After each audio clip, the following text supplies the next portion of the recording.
Neurology के क्षेत्र में अत्याधुनिक उपचार की दिशा में एक महत्वपूर्ण कदम उठाते हुए विदर्भ के क्षेत्र में पहली बार पार्किंसंस रोग के लिए डीप ब्रेन स्टिमुलेशन सर्जरी की गई है। इस ऐतिहासिक उपलब्धि ने विदर्भ को भारत में अत्याधुनिक चिकित्सा उपचार के केंद्र के रूप में स्थापित कर दिया है।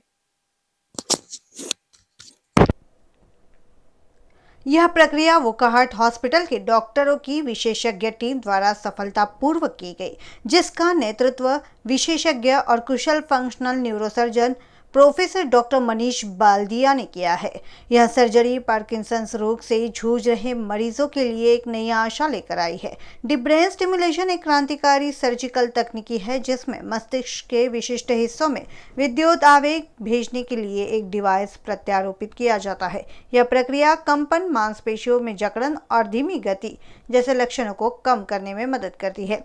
प्रेस मीटिंग के दौरान प्रमुख न्यूरोसर्जन प्रोफेसर डॉक्टर मनीष बल्दिया ने सर्जरी के बारे में विस्तार से बताया। डीप ब्रेन स्टिमुलेशन ने पार्किंसन रोग के उपचार को वैश्विक स्तर पर बदल दिया है।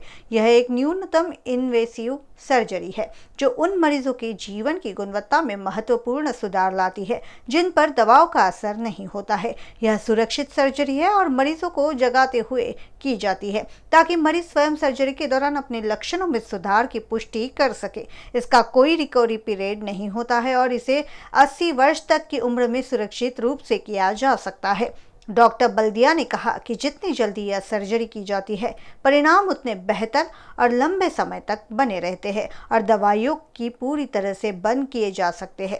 डीबीएस का उपयोग अन्य बीमारियों जैसे dystonia, writer camp, epilepsy, Huntington Korea, SCS 12, नशा, अवसाद और ओसीडी के लिए भी किया जा सकता है। 52 वर्षीय मरीज गेडाम पिछले 10 सालों से उन्नत स्तर के पार्किंसंस रोग से पीड़ित थे। उन्होंने सर्जरी के बाद अपने जीवन में उल्लेखनीय सुधार देखा। सर्जरी से पहले वे प्रतिदिन डोपामाइन की 10 गोलियां ले रहे थे, जो सर्जरी के 2 सप्ताह के बाद घटकर 2 गोलियां पर आ गई है, जिससे उनके लक्षणों में कमी, बेहतर गतिशीलता और मूड में आश्चर्यजनक सुधार देखा गया।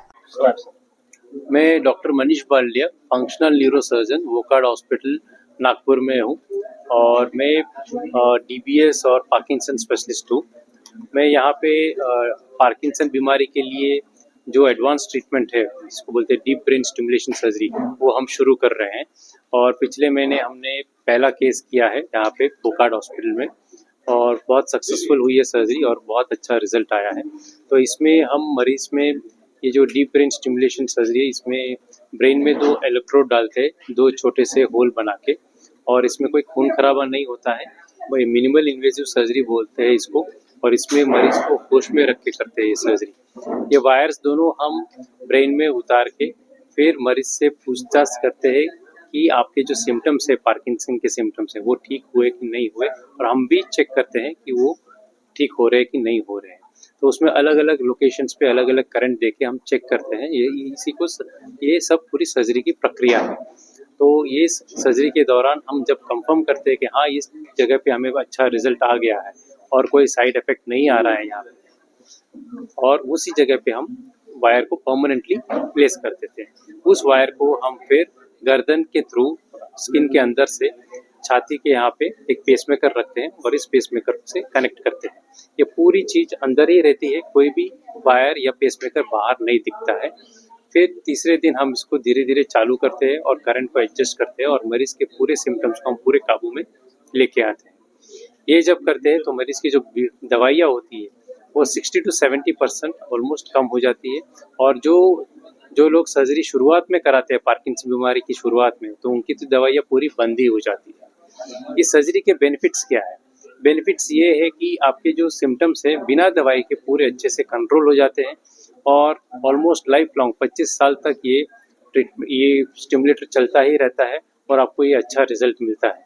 फिर आपका जो बीमारी बढ़ने का जो रफ्तार है, वो रफ्तार भी एकदम 60% रफ्तार कम हो जाती है। मतलब आपकी जो बीमारी 2 साल के बाद आने वाली है, वो आपको 6 साल के बाद दिखेगी।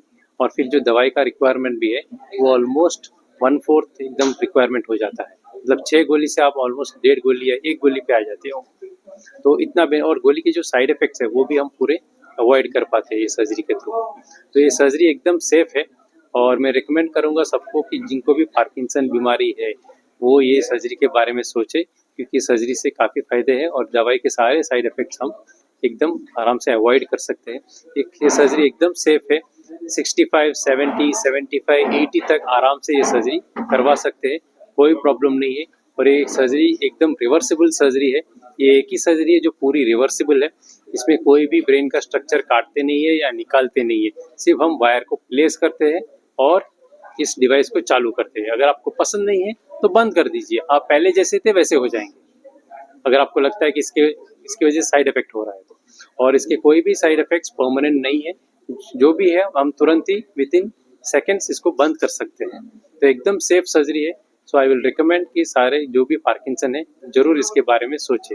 ये सर्जरी सिर्फ पार्किंसन के लिए नहीं, डिस्टोनिया के लिए भी हम यूज कर सकते हैं, एपिलेप्सी के लिए भी काम आती है, ट्रेमर्स के लिए भी काम आती है, हंटिंगटन्स कोरिया के लिए भी काम आती है, शिजोफ्रेनिया, ओसीडी, डिप्रेशन, फिर अल्जाइमर्स डिसीज के लिए भी ये सर्जरी काम करती है। तो जिनको भी ऐसी सारी बीमारियां हैं, मैं उनको रिकमेंड करूंगा कि सर्जरी के बारे में जरूर सोचें। धन्यवाद।